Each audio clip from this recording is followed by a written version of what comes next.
I am going to introduce Professor Tian Marchant.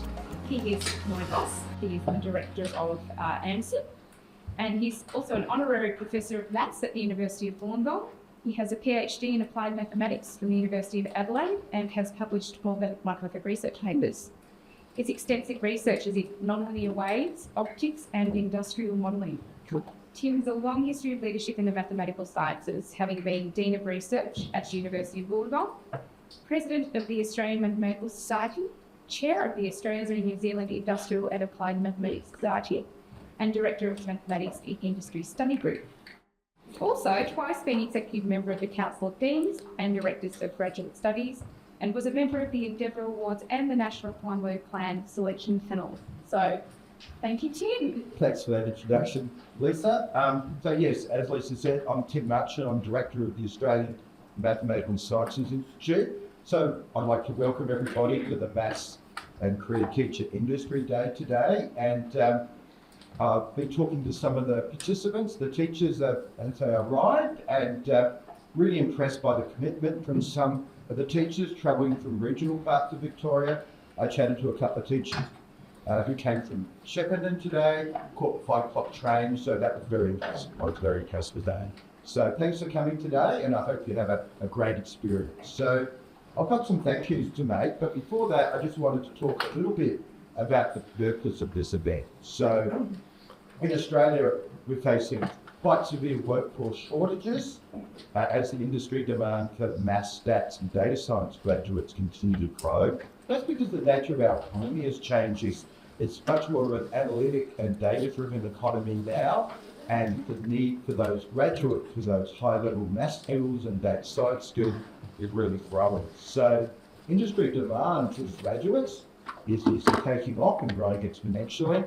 But if you look at the supply side, as school students, a number of school students taking the highest level of mathematics, which in Victoria is specialist maths and math methods, is steady or declining. So there's a supply gap there. And, so we need more students to do those high levels of mathematics, not just for doing maths degrees, but for the broader STEM as well. So your students, if they choose to do, say, maths methods, for example, or specialist maths, when they go to university, they're going to have a lot of options there in the STEM space in terms of what STEM degrees they can do in terms of engineering, health science, plus computing science, data science, plus mathematics as well. So, it's really important that we can encourage more school kids in those formative years, those little high school years, to go on to these high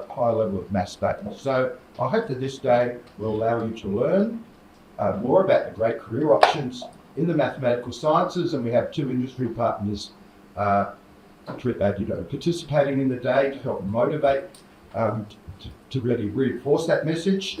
And we've also got some talks about study pathways to achieve those careers as well. And so hopefully at the end of the day, you will have lots of new information and linkages. So when you go back and talk to your pupils, you'll be able to really motivate them to continue to study mathematics in your works. Just to finish up, I'd really like to thank some of our partner organisations that have helped make this day a success. So first of all, I'd like to thank the Australian Centre for Careers Education, who are our co-hosts for this event. Thank you very much. I'd like to thank the university reps from Monash University, Melbourne University, and also RMIT for participating today, and our industry partners as well, Oricon and Champion Data. And last but not least, of course, I'd really like to give a big thank you to the Toyota Community Foundation for their generous sponsorship of this event. This event wouldn't have occurred without their generous support. So thank you, and I hope you have a great day.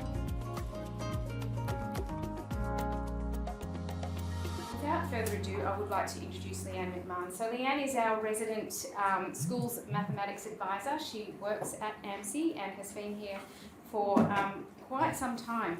So she works with teachers, students in industry and academia to improve the teaching and learning of mathematics throughout the country. She hosts the very popular podcast Maths Talk, conversing with our guests from a wide variety of mathematical areas. Originally trained in genetics and biochemistry, Leanne saw the light. and gained a Master of Education, specialising in the evidence-based teaching of mathematics and teacher professional learning. With over 30 years' experience teaching in secondary and primary schools, she is driven by making mathematics relevant and exciting to students and teachers of all ages. And Leanne, as I mentioned earlier, is going to be talking to you today for the podcast, but she's also going to be administering our survey. So over to you, Leanne. Thanks, Lisa. Now, in front of you, you will see a card like this. Has anyone worked with clickers before? Okay, so a few of you know. All right, this is a great survey tool. I suggest that if you don't use it in your class, you should. Sorry, I've just got to change to the...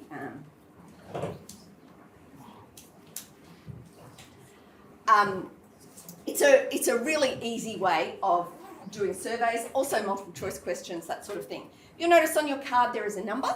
Okay, each number is different. In your class, you can actually record your students' names. I haven't recorded your names or anything. I just want to know statistics on this. The other thing that you'll notice is that on each edge is an A, B, C, and D. So if the answer is A, you're going to hold up your card with A up the top. Okay, if the answer is B, hold it up with B up the top. Got it? Yeah. It's not rocket science. Okay, let's change to laptop and stick it on everywhere. That's pretty good.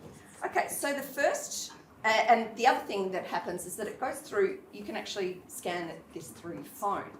So I'm not taking your photo. I always have to tell the kids that. I'm not taking your photo. I'm just asking, I'm just recording your barcode. All right, so first question, how would you rate your knowledge of careers in the mathematical sciences? As you walk in this room today, A, comprehensive, B, good, C, rudimentary, D, poor. And you can see as I go around. Okay. If you can see your number already displayed, you can put your clicker down.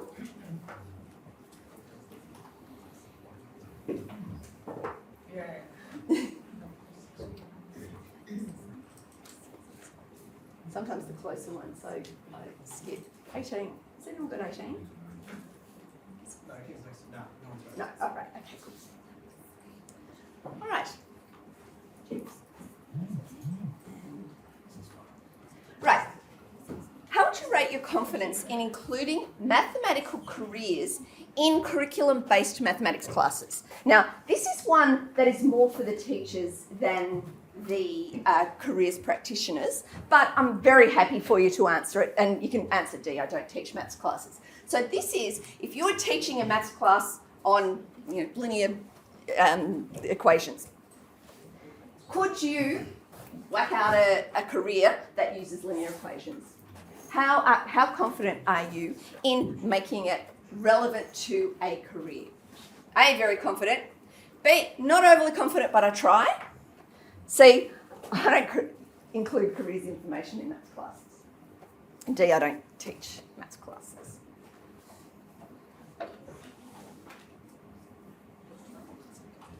Please be aware that we're doing this at the end of the day and we want to see improvement, so don't be ashamed. don't be upset if you don't do it. Also, as I said, your name is not associated with anything.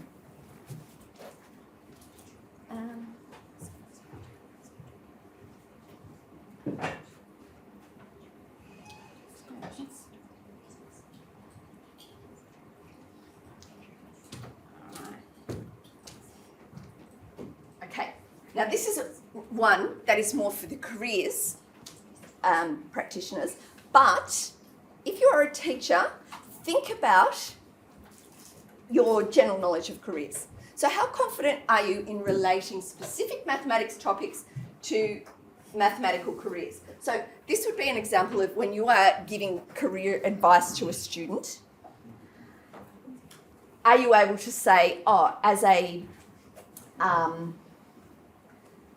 if you work for I'm just trying to think, Champion Data, you're going to need to know statistics, regression analysis, maybe be a little bit more specific about that. Okay, so again, this is more for the careers practitioners, but teachers whack a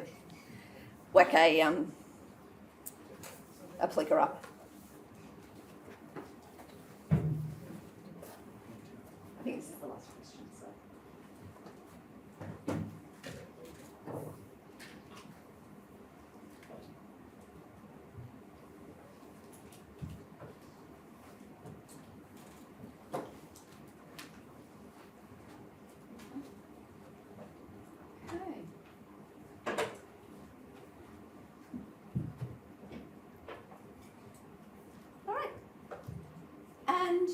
That's it from me. At the end of the day, I'm going to come back and do this.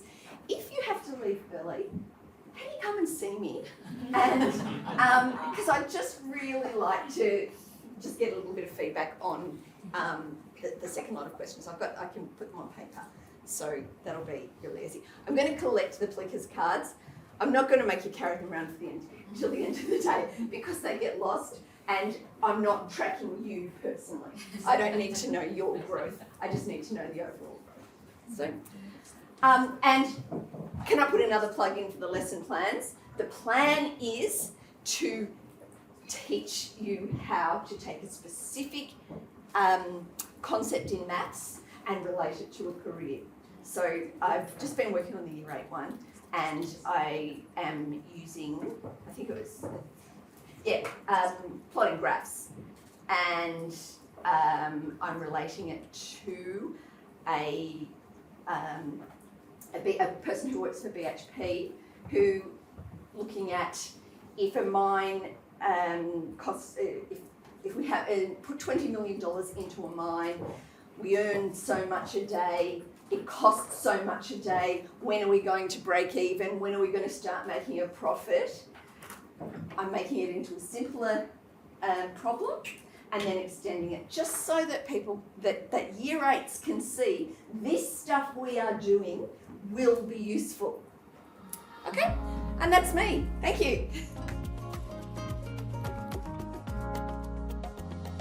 Next we have our very wonderful partner in crime here, the Australian Centre for Career Education. I'd like to introduce Amelia McCulloch, who is the Member Services and Project Manager. Thanks, Amelia. Just advancing the slides. Yes, just this one here. Hi everyone, thank you so much for having me today, and likewise we hope that it's a wonderful day on behalf of the Australian Centre for Career Education. Thank you to Toyota and AMSI for having us and for the work with Oricon and Champion Data that has allowed us to be here today to present.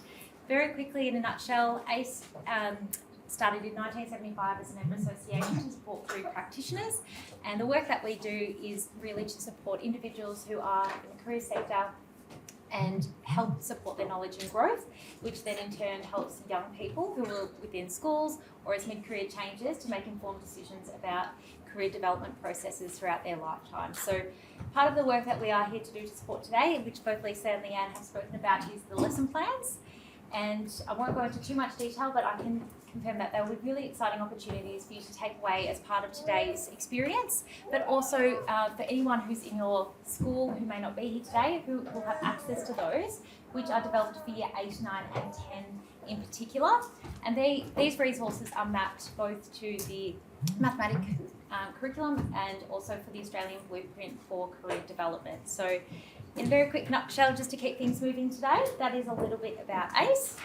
And here are our details as well. So my colleague Dave unfortunately wasn't able to be here today, but we do hope that as part of the process that we can maybe grab a couple of you for some filming today, like Leanne with the podcast. We also will be doing a highlights reel and video for today. So for anyone who isn't able to be present, we are filming the information sessions and we'll make these resources available to you as part of that process today as well. Just quick check of my notes. I think that's pretty much everything to go over today, just to keep the process moving. But looking forward to connecting with you as we're travelling throughout today's sessions, and as well this afternoon as we move out to industry. Thank you very much, everyone. I hope you have a wonderful day.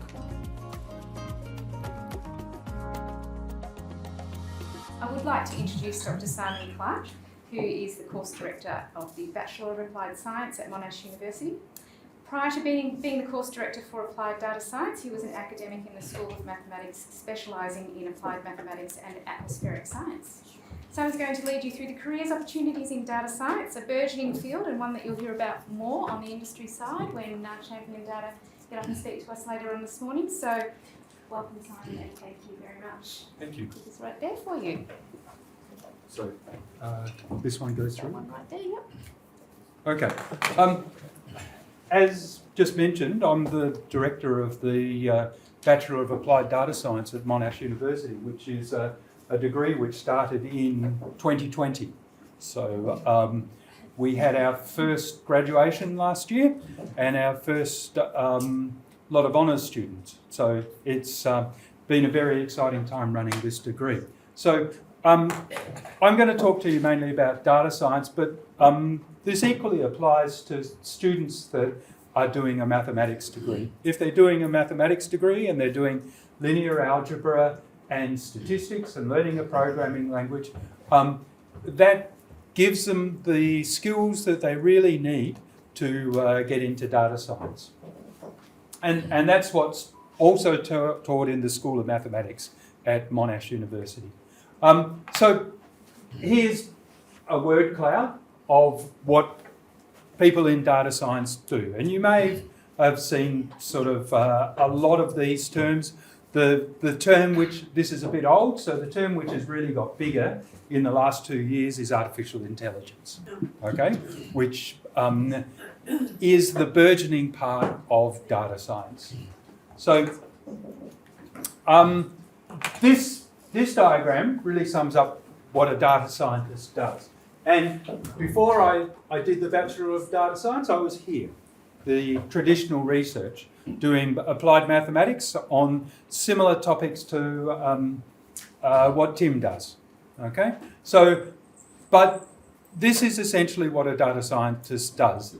They combine mathematics and statistics, computer science and domain knowledge, and use that to obtain insights from data into complex problems, okay? And there's a huge variety of applications that apply with that. So some of the things that they do, domain and business analysis, going in and talking to business, understanding what data they've got, how they can obtain insights from that data. Data engineering, building up systems so that they can apply data science. Data analysis, again, getting the data and using primarily statistics to try to gain insights from that data, but also mainly possibly doing some modelling to understand, to try and predict information from that data. Data architecture, that mainly applies to looking at big data. So big data is data so large that you can't really deal with it on one computer. So you have to distribute the data across multiple sites, but you also have to distribute the computation across multiple sites. Machine learning, that's building the models that you can use to make predictions from data. Okay, so you may have heard of neural networks are the most popular things with data science. All the AI models are based on neural networks, and machine learning is the building of those models. Okay, so here's some applications of data science. I'll quickly talk about it. I won't go into too much detail. E-commerce, identifying customers that are about to leave your company and trying to get them to stay with your company. Manufacturing, analysis of manufacturing systems, trying to work out when things might break down within those systems. And fix those before they break down. But there's also a lot of other things. Banking, probably the most common thing that you've heard of is the fraud detection. Trying to look for anomalous transactions for people and identifying whether that's a actual transaction or actually a fraud. But there's a lot of other things in banking. Healthcare uses a huge amount of data science. One of the projects that we do in the Bachelor of Applied Data Science is trying to use X-rays to identify where catheters are misplaced. Or another project that we hope to do is trying to identify benign and malignant skin cancer tumours. So again, data science plays a huge role in this, in assisting doctors and nurses to try and to make predictions about these kinds of things. Transport, self-driving cars, largely built on data science, and finance. Again, similar kinds of things to e-commerce and banking. I've got to be wary of the time. Okay, so here are some examples of data science applications. This is an application that CSIRO Data 61, which is their big data science group within CSIRO, and the New South Wales Department of Engineering worked on to try to predict where there would be blockages and hold-ups in the New South Wales traffic system. So this is what's known as a reinforced learning system. So that data, they make predictions about where the blockages are going to be, but the data then feeds back into the model to try to make improved predictions on that kind of thing. Here's another application of data science. One of the problems that we say, for example, with weather prediction models, they typically have a resolution of mainly, I can't remember what the latest resolution is, but it's around about 25 kilometres by 25 kilometres or 50 kilometres by 50 kilometres. I'm not exactly sure. But if you want to predict what's occurring on the smaller scales, you have to use what's known as parameterization. And prior to data science, what researchers would do was they would try to model the occurrences that are happening on the small scale and parameterize that in the large models. But now what they're doing is that they're using data science to predict what's occurring on the small scales. You run small scale models, that trains a data science model, which then feeds back into the larger scale models. Okay? This application here is on ocean dynamics, but it also applies to atmospheric models and climate models. Modelling epidemics. This is where an explosion occurred in data science. This is an example of a single data science modeller who developed one of the best models for predicting the development of the COVID epidemic. And he used data science to bring to import the data into his laptop and fine-tune the models. Then he could use the data science to make predictions about what different things would occur. And essentially, the groups that were working in Victoria and Australia, various places all around the world, again, they're using data science. They're importing the data to try to understand what's occurring and use that to make predictions about how the model would spread. Basically, they're working out the parameters that they need for their model to make an accurate prediction. Agriculture, this is an example from a group at the University of Technology, Sydney, taking sensor monitoring within agriculture to try to predict when to plant, fertilise and harvest for this agriculture model. Looking at the microclimate within these hoops, which I think were growing blueberries. Yes. I think they were growing blueberries, and they can then feed back in this into this system to try to work out what the best time to do each of these parts are. And again, this is an explosion in agriculture, retail. You've probably seen Mecca store. Mecca worked with Servian, which is a consulting company based in Docklands, and Amazon to try to build up a personalised system for online shoppers. Okay, and that resulted in an increased retention of 65% and an increased revenue of 75%. So all of these, they're taking data, they're feeding it into a model, and they're making predictions from that model which improve the outcomes for their organisation. Okay, hopefully that motivates you to see why data is so useful. Why should you encourage your students to study data science? Data is exploding. There's more organisations have more data than they know what to do with it, and they need intelligent people to try to help them make decisions from that data. So the amount of people that are coming into the workforce who have these skills to have data science is at the moment is far less than the demand for those kinds of things. Okay, so starting salaries of the order of 100,000 Australian dollars a year, and it's an interdisciplinary application which combines mathematics, statistics, information technology, and domain knowledge. And that's really the important thing, being able to apply your mathematics and statistics to some domain. Okay? And it's a really exciting field as well.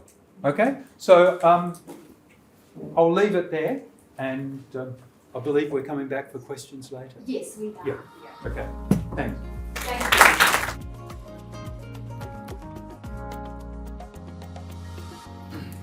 Okay, so we're continuing on with Monash this morning, and with Dr. Oscar Tian. And Oscar is a researcher, and he's going to go deep into financial maths with you. So his interests include financial mathematics, retirement income product design and pricing, portfolio optimisation, and risk management. While these are Oscar's areas of research, they are also legitimate occupations, and I can tell you that the quant trading field, if it's not a term you haven't heard of before, it's burgeoning at the moment, and takes mathematicians by the dray load to work in the area of quantitative trading. And those starting salaries that were mentioned by Simon, you can double and sometimes triple that. I mean, it's just incredible. Anyway, you will hear the ways in which financial maths can be applied, and it's very broad. And I've just described the quick way to get wealthy by being a quant trader, but there are many other areas such as investment funds, superannuation, and insurance. And I'm going to hand over to Oscar to talk to you in much more detail about those things. Thank you. Thank you, everyone. So yeah, I have to make a disclaimer. I'm not a millionaire. Yeah, although I've been working in the industry for nearly, I think, over 15 years, but also I'm trying to still pick up, catch up with research and also educate, the next generation, and hopefully they can become a millionaire or a billionaire. So that's why I'm coming here. So I think, so I'll just quickly talk about, our school maths at Monash. So we got a 60 sort of staff specialized in mathematical research and education. We got more than 100 PhD master students, and got lots of, I think, tens of thousands enrollments every year at Monash just studying mathematics. And here's our sort of research strengths or areas. You can have a look. And we do have lots of trying. I think one thing we try to do is at the school try to collaborate with lots of, I think, industry partners and other universities, especially I think in the applied sort of areas like data science, financial maths, and other areas. So we definitely try our best to collaborate with other collaborate bodies.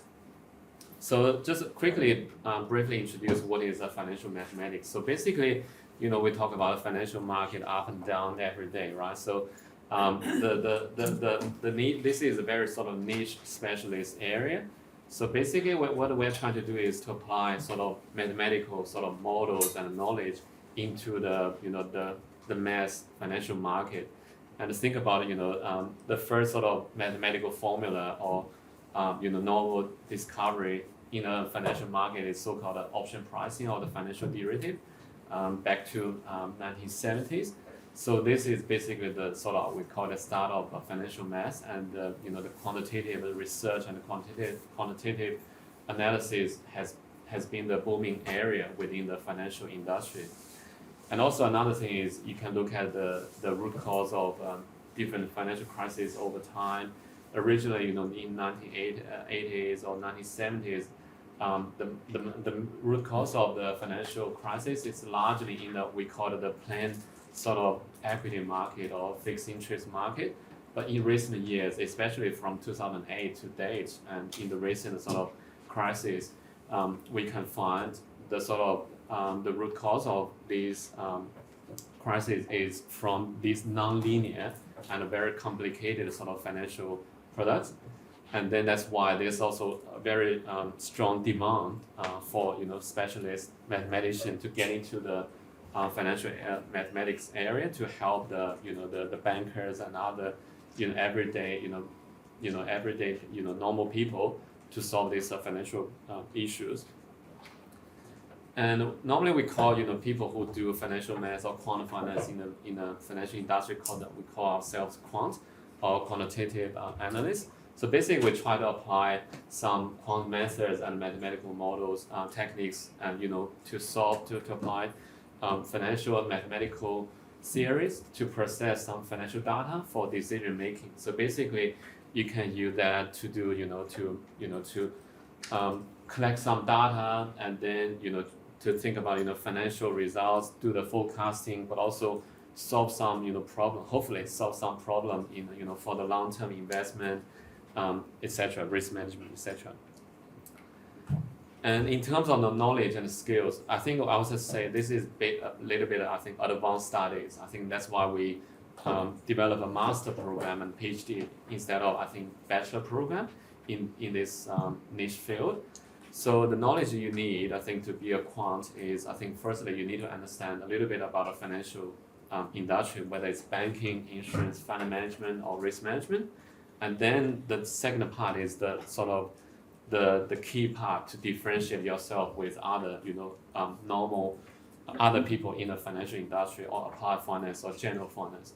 So because, to deal with these complex financial problems, you need to have very specialist mathematical knowledge, partial differential equations, stochastic differential equations, simulations, statistics, probability, econometrics, optimization, computational math, statistical learning, machine learning. You can see data science can also be applied here in this niche field. So basically, you need to have very strong knowledge in this very specialist area, but also you need to implement that by some programming skills. Either if you have some very large application, you have to use C++, C#, Java, etc. to code it up for this big project, or you can use Python, MATLAB to test some quant trading strategies or some small program. Or if you have a big data set, you can use R, SAS, SQL, Tableau, etc. to visualize and present the data for data analytics and risk management. And lastly, I think as a mathematician, I find a key component, soft skill, to succeed in this area is communication, business writing, and presentation skills. Because I'd say within the industry, probably no more than 1% of the population in the financial services industry can call themselves quant. And then how you communicate with the other 99% of the people in the industry, and then translate this sort of very specialist area into a plain English and explain that to your stakeholders, to your customers. That's a key. And in terms of career opportunities, I think the classic traditional area is to deal with these non-linear complex financial derivatives, pricing, trading, which can make you lots of money, but also you can lose a lot within a day. So, and secondly, I think the biggest part in mainstream now is called risk management because of the regulation, because of the trend in the market. It's getting more complicated and non-linear. So the regulator requires every sort of financial company to have a sophisticated risk management sort of specialist to handle these complex sort of financial products. And third part is asset management super fund. So you hear lots of super fund, which is fast growing area in Australia thanks to the super guarantee rate, right? It's a fast growing and will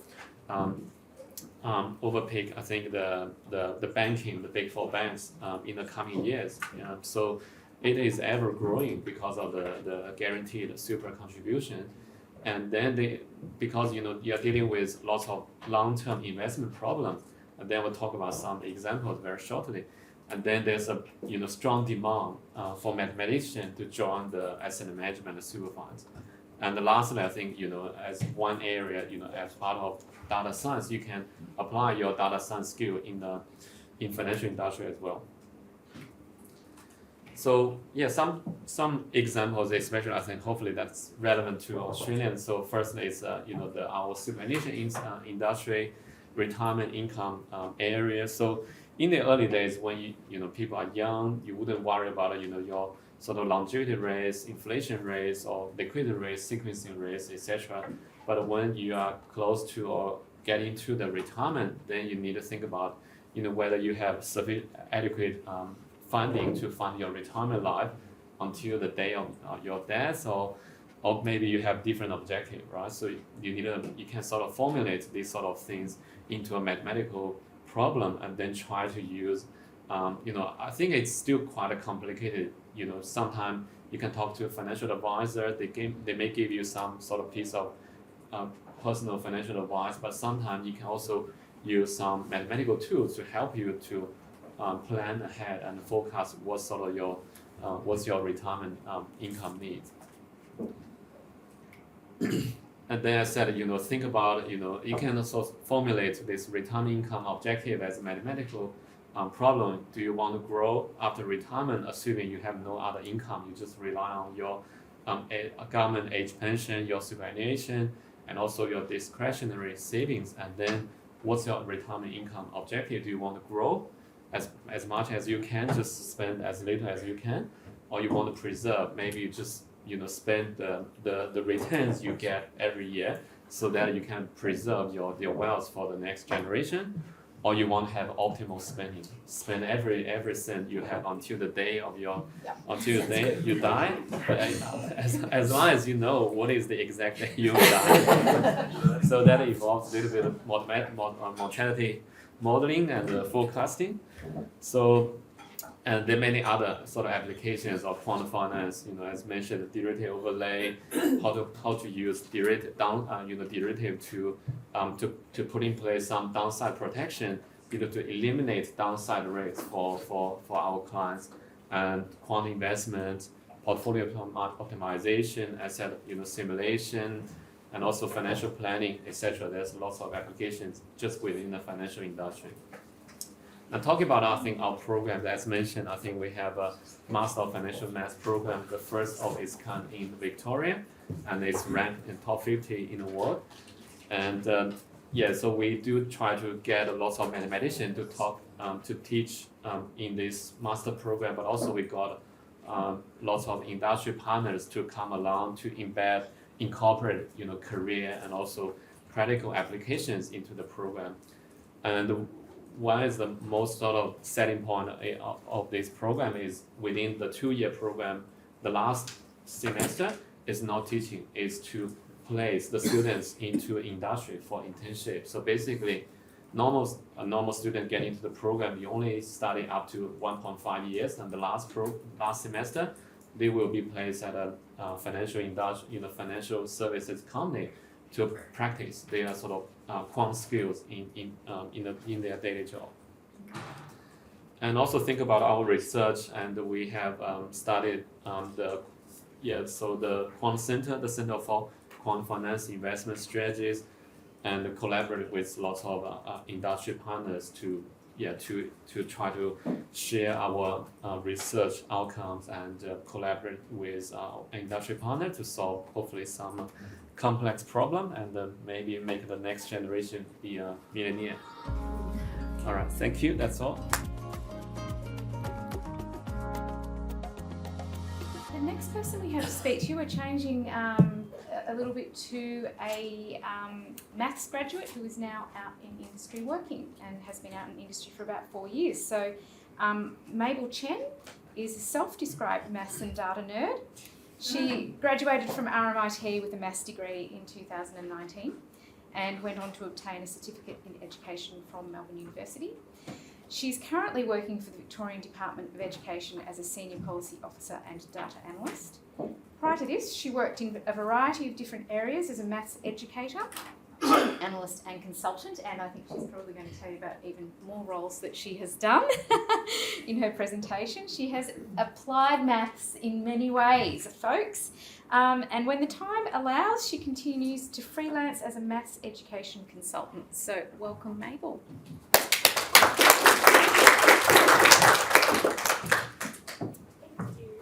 Big button there to advance the slide. Perfect. Thanks, everyone.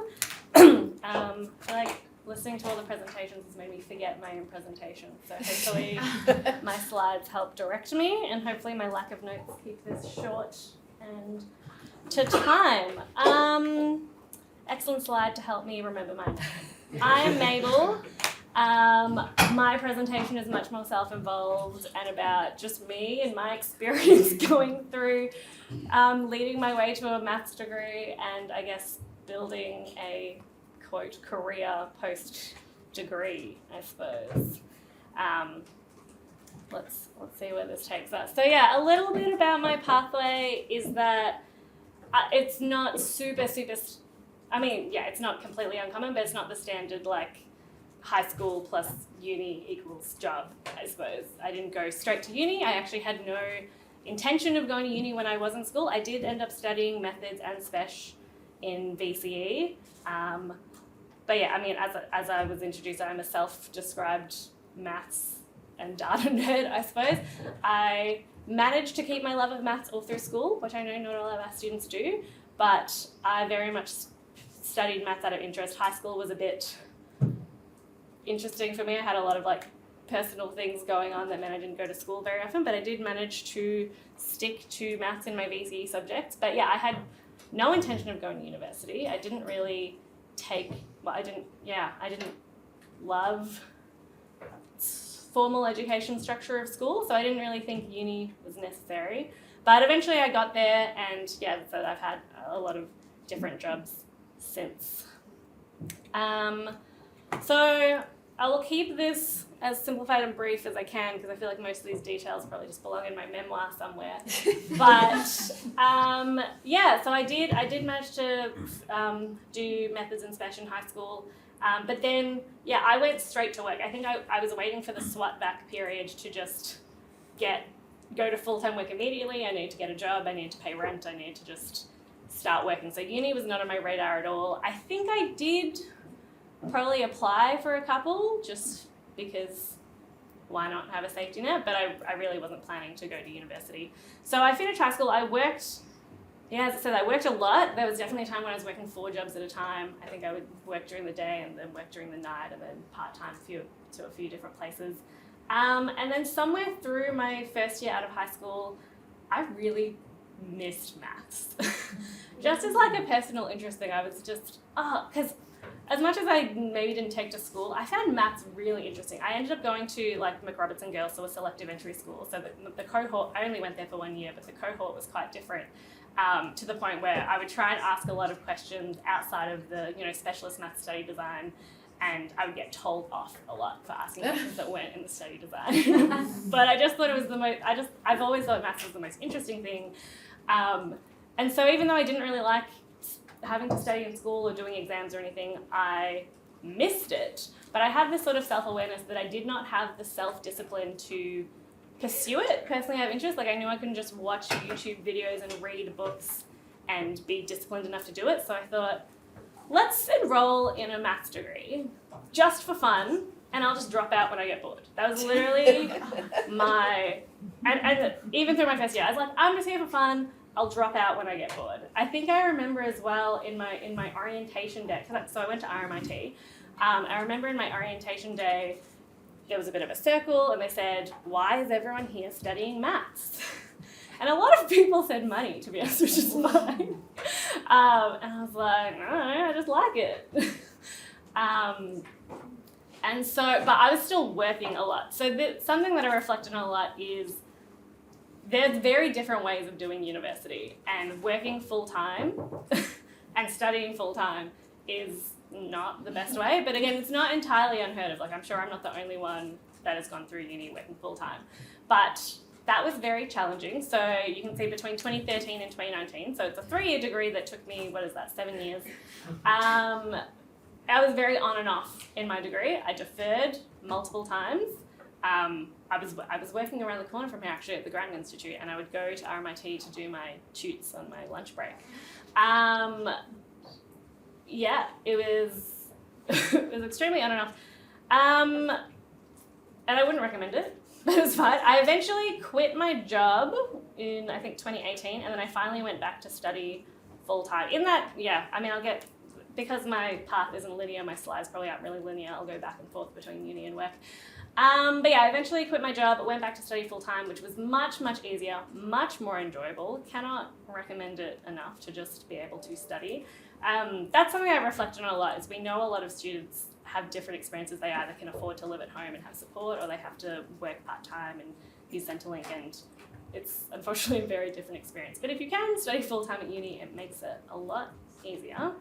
And then I finally got my degree, which I never thought I would get. I think, yeah, in that time, I was actually working, I worked in public policy for a while, had an interest in maths education. I ended up working at a startup maths company, which still is around Maths Pathway. I was doing a lot of education work there.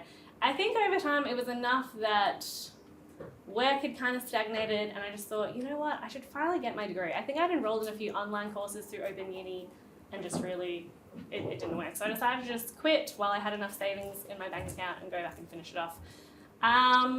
And then after that, honestly, 2020, COVID hit. So I was like, oh, I finally got my degree. I can go and finally get a maths grad job. And it was a bit weird getting a job during COVID. So because of all my experience, I ended up just doing some freelance maths education consultancy work, both with the department and the Maths Association of Victoria and things like that, directly with schools, because I'd worked in schools a lot.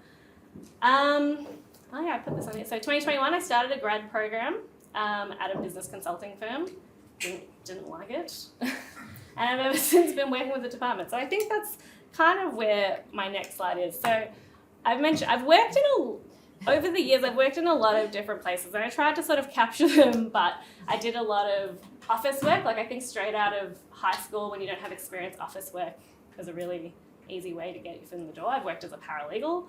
I worked at IT support at Melbourne University, actually, for many, many years. I've done some hospitality work at Snooker Room, worked as a professional musician for a while, done freelance illustrator work. The list goes on. But I think somehow bits and pieces of that sort of turned into somewhat of a career at this point. I think what has been interesting to reflect is how pervasive mathematics has sort of been throughout. Like, I think through all of it, I could sort of mention on my CV, I'm studying maths. I have an interest in this, and even so much of my high school mathematics, I think a lot of what I'll get at through this presentation is just how I think maths is really important in terms of how it shapes your thinking, whether you just do it in high school or whether you go on to pursue an undergrad or even masters or further postgraduate study. I've benefited so much from how it's shaped my way of kind of systematic analytical thinking, a lens for, problem solving, generalizing to an abstract, and being able to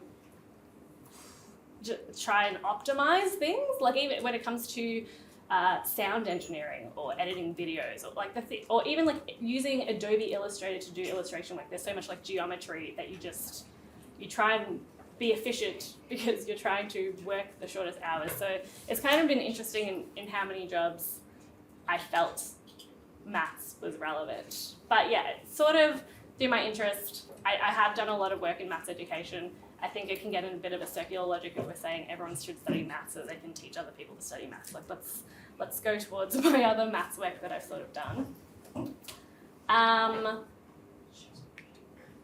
Yeah, I think in terms of reflecting what I got out of my maths degree, mathematical skills, but I think I'll stress I have only done an undergraduate degree in mathematics. And I think what a lot of people I've heard say about undergrad is you don't necessarily feel like you learnt maths. Like I've done calculus, I've done, linear algebra, I've done real and complex analysis, I've done all the things. I don't necessarily remember all those things, but you get a lot of exposure to ideas and like exposure to concepts. And I think it's those things that you keep with you. It's sort of more of the soft mathematical skills. And unless you go to do further study or go to specifically work in that field, I find it's not so, and I think this is true of high school, you say as well, in terms of what the actual link is all the time. It's not necessarily that you use that exact maths and then apply it somewhere.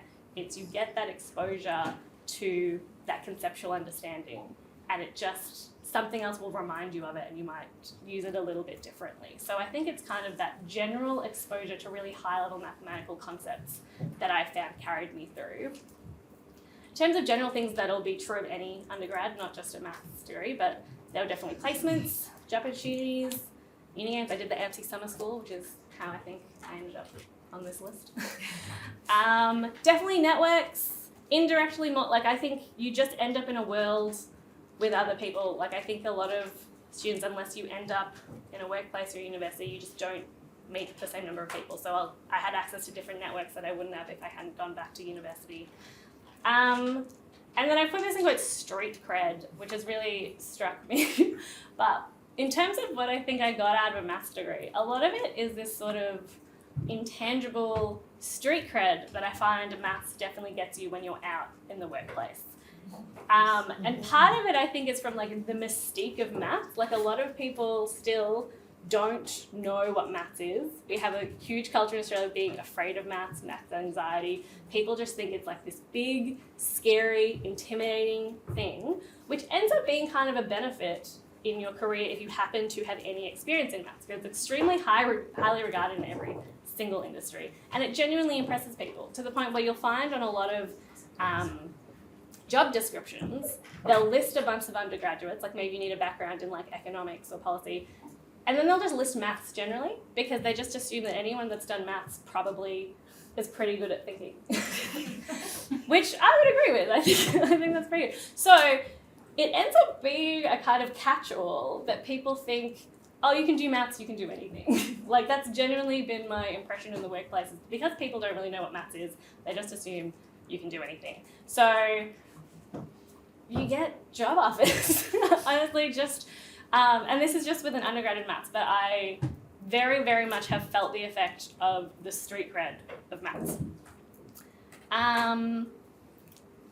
So I guess I would, like, how is my life actually different after uni? This is what I was trying to reflect on.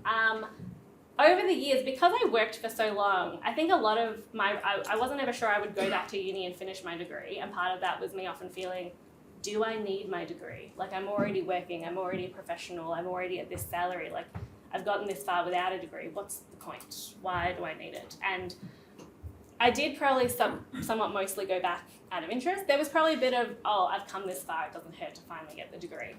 But in hindsight, I definitely have access to an additional set of jobs that I would not have if I didn't have my maths degree now. Even when I go for different promotions within the department or look at similar jobs in other companies, it's very hard to get your foot in the door if you don't at least have the undergrad. So that's just a fact, it seems. I get to have nerdy maths conversations with friends about work. This, again, is kind of the network. I was honestly having a board games day with some friends the other day, and I had this problem at work about what kind of average was more appropriate for the policy context that I was working in. And it was very interesting, and it was great to be able to share that with like-minded people.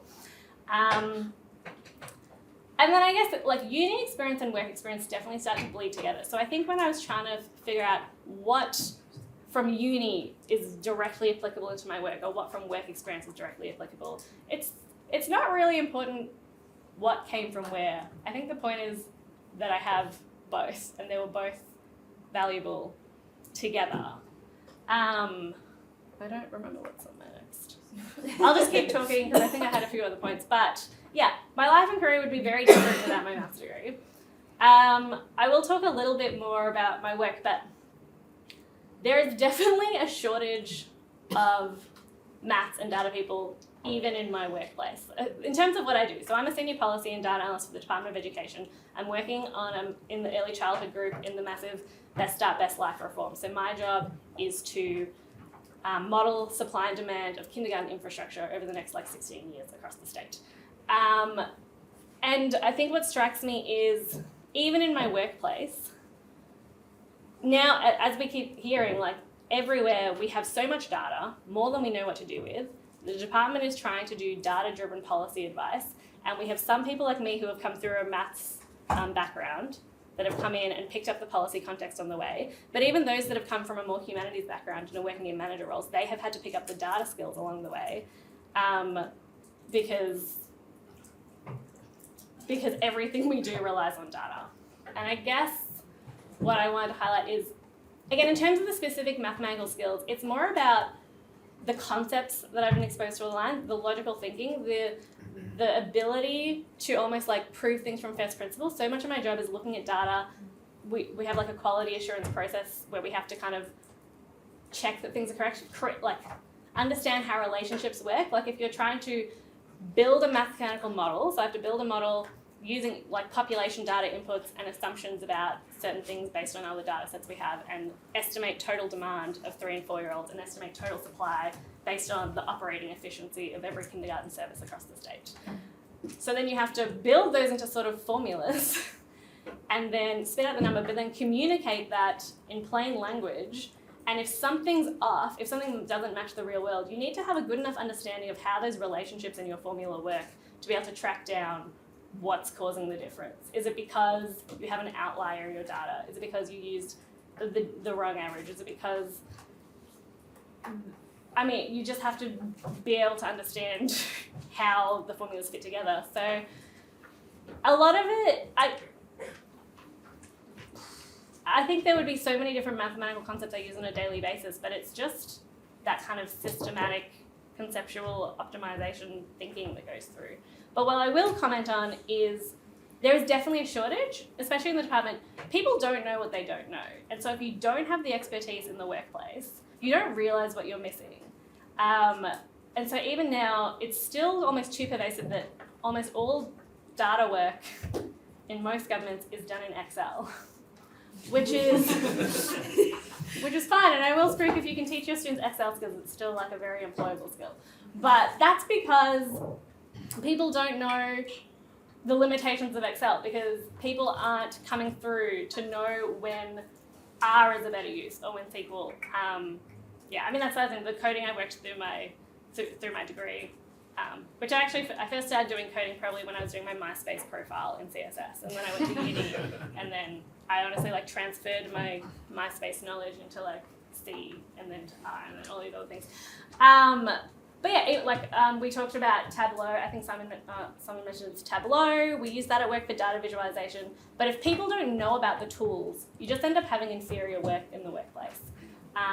There was the classic case, I think it was in the UK, they were trying to track COVID cases in Excel, and they just didn't realise that Excel maxed out at just over 1 million rows, so they started losing all this data because people just didn't know about the right tools. And that's what I kind of noticed more and more. It's fortunate when you have the expertise to advise on what you need and what the limitations of these kind of data practices are, but as it stands now, we are already too short on data and mathematical skills in the workplace, and people don't know what they're missing. It can have kind of large ramifications for the workplace sometimes.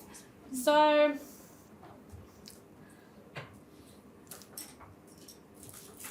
I guess, what's the final thing? There's lots of roundabout ways. Maths is important. In terms of how I guess I would encourage students, I think you kind of have to meet students where they are. Like for me, it was very much interest that got me. But then I don't think you can discount the monetary value. Like people need jobs and there's a lot of interest there for it. But I guess also there's so many, like we keep talking, there's so many jobs that don't exist. There's also like degrees that don't exist. I mean, like I started my maths degree at RMIT, and within the 7 years that I did it, it had already branched into like a data analytics degree that didn't exist while I was there.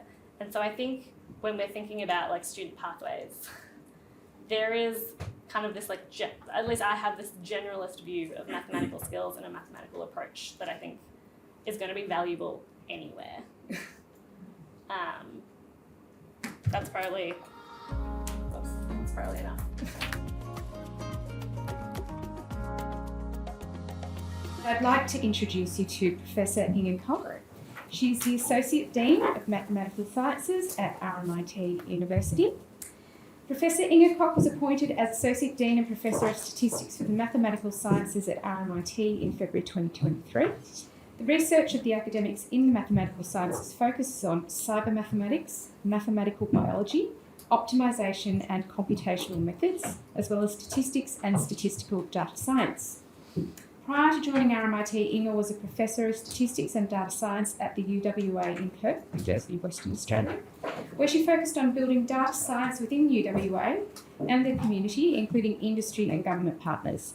Her other main brief was on addressing the severe underrepresentation of women in mathematics at UWA, which was only 10% of, only 10% of academics are female.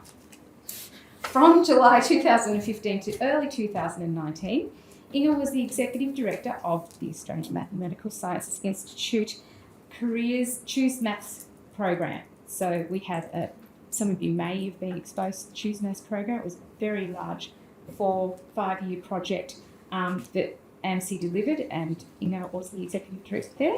And that project was to increase participation of girls and young women in mathematics and STEM disciplines in school, university and the workforce. It's my pleasure to welcome Inge Koch.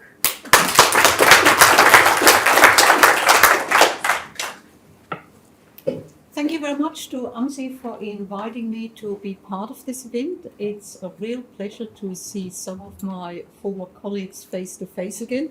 We've had lots of connections, and I can't help but putting a plug in to Leanne. I should probably say, can people in the back hear me? Yes. Okay. I tend to have a quiet voice, so please put your hands up if I'm becoming too quiet. But I would like to say the Plickers cards, we started in 2016, and it's wonderful to see Leanne still using them, because I think it was on the very first trip to Mackay where I had the real pleasure of watching Leanne teach a class. And it was absolutely wonderful. She held out her little phone and said, "Look, I'm not taking pictures of you, I'm just wanting to collect these data for you," which we then analysed as part of the Choice Math group, with a group of 18 staff, mostly absolutely wonderful teachers. And as Leanne said, and that's probably not going to come through here so much, we weren't interested in seeing what the starting point was of confidence building and interest in mathematics, but we wanted to see what our teachers, the AMSI teachers, achieved in terms of encouraging girls and boys, of course, as well, in their interest in mathematics, in their confidence and their enthusiasm for mathematics. And Leanne has been one of the teachers I absolutely admire, the way she approached this, with her charm, with her enthusiasm, and generally with trying to get across to the students at whatever level they started, you can do just a little bit better. So thank you very much for giving me the opportunity to say this about the Plickers cards. I've been the Associate Dean of the Mathematical Sciences at RMIT for a little bit less than a year and a half. And what I'm going to talk about is not my work, so I can be unashamedly proud of what I'm going to present to you today. Why study applied mathematics and statistics at RMIT? You may well ask yourself that. We've had presentations from Monash, and there will be some from Melbourne University. We're probably the third largest university in terms of mathematics and general student population in Victoria. And we typically attract a different group of students. We still do mathematics because mathematics is at the heart of what we do and what I do. I come from pure mathematics as my background, then worked in industry and CSO as an applied mathematician, and then, should I say, saw the light and did the chemistry. That's been, so since then I call myself a statistician, or more recently, if I want to be more fashionable, I call myself a statistical data scientist. I'm not a data scientist, although I do a lot of data science areas and work with data in lots of areas of data science. Okay, RMIT, when we're looking at schools and what we do, there is a big step up. And thank you, Mabel, for telling us what your transition was from school, the transition which took quite a while to come to RMIT. And it's good to know that people come back and start their university education after having worked for a while, because we don't just want to cater for our top students who excel in math specialists and get the very, very high degrees, because there are very few of those. We want to cater for people who think mathematics is good, is enjoyable, and is useful. We have some very, very top students, of course, as well. But we cater for a broad student who enjoys mathematics. We now even take math methods, without math methods, we take them into our degree. That's unfortunate. We, in fact, still need math methods for our students studying mathematics and space. Then the important bit for us is to engage our students in what they're doing, giving them experience, and I come back to that because that word experience is absolutely crucial to what my colleagues before me have developed over the last 10, 15, 20 years at Monash. Okay, where are we different? Why are we different and how are we different? Typically, mathematics is a male-dominated area. It's interesting to see a female graduate from RMIT, but that's possibly not too surprising given what we actually do these days. Gender balance is absolutely vital, and in most mathematics departments, there are unfortunately quite a few around the country, and we did often look at female mathematicians and the proportion of female mathematicians, typically in math departments and in our student population, that is somewhere between 20 and 25%. In our place, we've actually got 50% females. 50% of the academics are female at RMIT. And that is mostly the achievement of my predecessor, who's also worked at RMIT for a while. We also have not just the gender balance, but we also look at other ethnically diverse groups. We try and do something different for a lot of different student populations. That's one big area, being inclusive. The other big area, and that's what I want to talk about, is this one word, will. Work integrated will. That's a really, really important part in how we treat RMIT, and in particular in the mathematical sciences. It's not so common in other areas of RMIT, but I'm only promoting the mathematics degree from my instance. So we'll come across that word, that little word, will, work integrated learning, again and again. This is just a shot of the before Christmas. The female academics in our mathematical sciences were at math lunch together, and yes, we are actually more than 50%, not all of them were at lunch. And we're very, very proud of that we have such a strong female mathematics academic staff. One of the things I learned while I was at AMSI, I was interested in promoting mathematics to women before, but one of the big areas that I learned about was the barriers that girls and young women face when they study mathematics. And I've talked to many school teachers and others about that, principals. It's a real problem why girls don't want to do mathematics at school. We have a lot of issues there.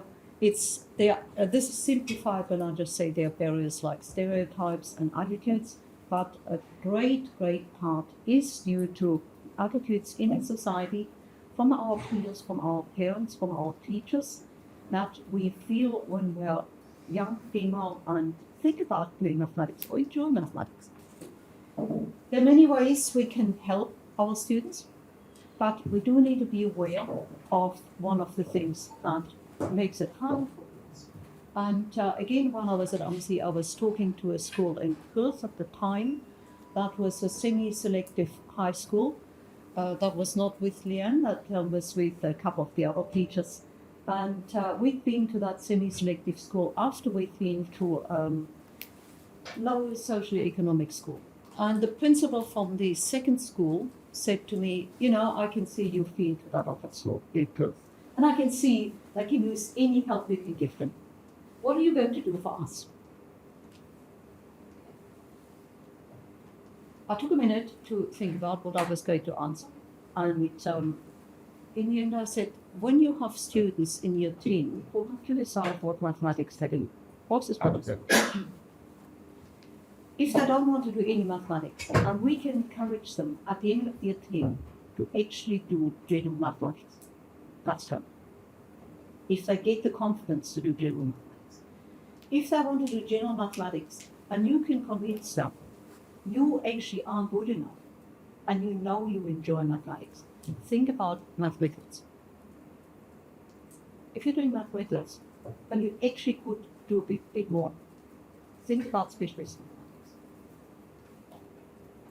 Oh, I think this works for us. Recipients. Thank you. So it's a really, really important part, and we often forget how important that math anxiety and the confidence building is. RMIT has a number of scholarships. I won't say too much about it, but just leave the slide there. This is for students. We can help students to get into RMIT or Department of Studies, because we realize jobs, many of the students have a job at the moment while they're studying, but that makes the degree somewhat longer, or can make it a lot longer, and it makes it a lot harder. The thing that I really want to talk about is the work integrated learning. We do that as part of our undergraduate degree. Any mathematics and statistics degree does a component in work integrated learning.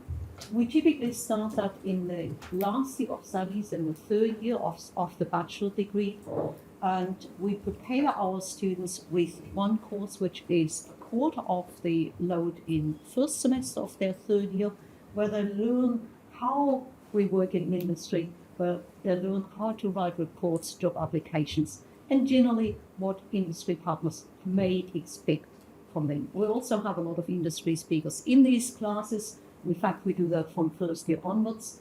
So students get to know industry partners, get to know what is actually different between university learning and when you use the knowledge you've learned periods. So we do that as part of, in their first semester in the third year, and in their second semester in third year, all our students work with an industry partner. So a quarter of the load, and we typically divide university subjects. They typically do 4 subjects per semester if they're full-time, or correspondingly fewer if they're part-time.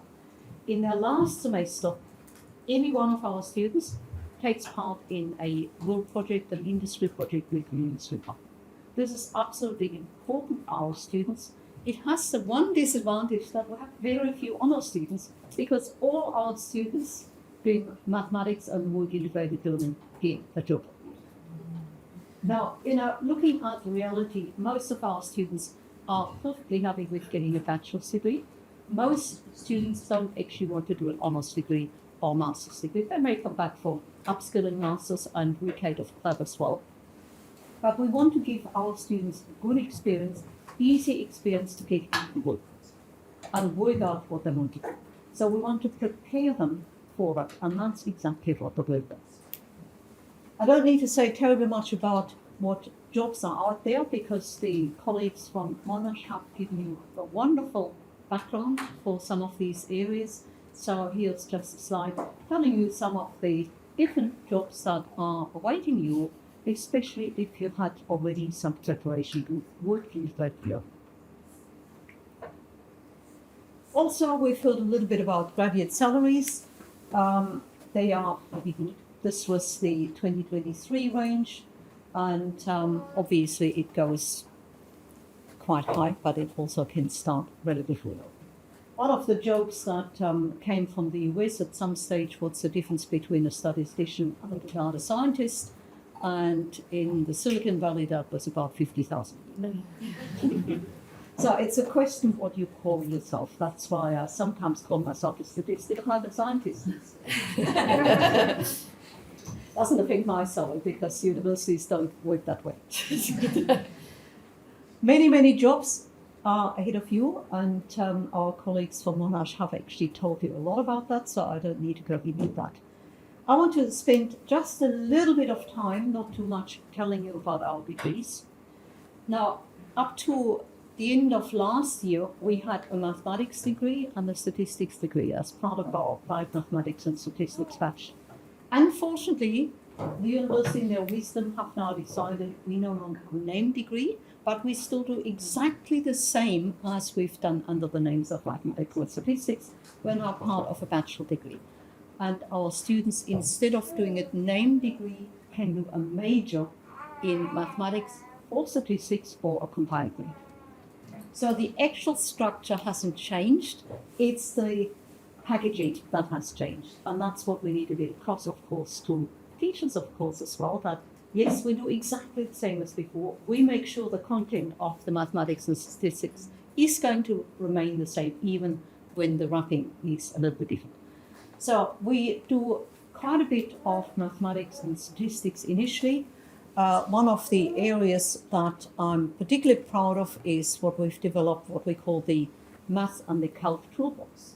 These are subjects that we teach to everybody in the School of Science, so Faculty of Science, that includes biologists, that includes the physicists, the engineers, everybody who can sort of think that they need a little bit of mathematics.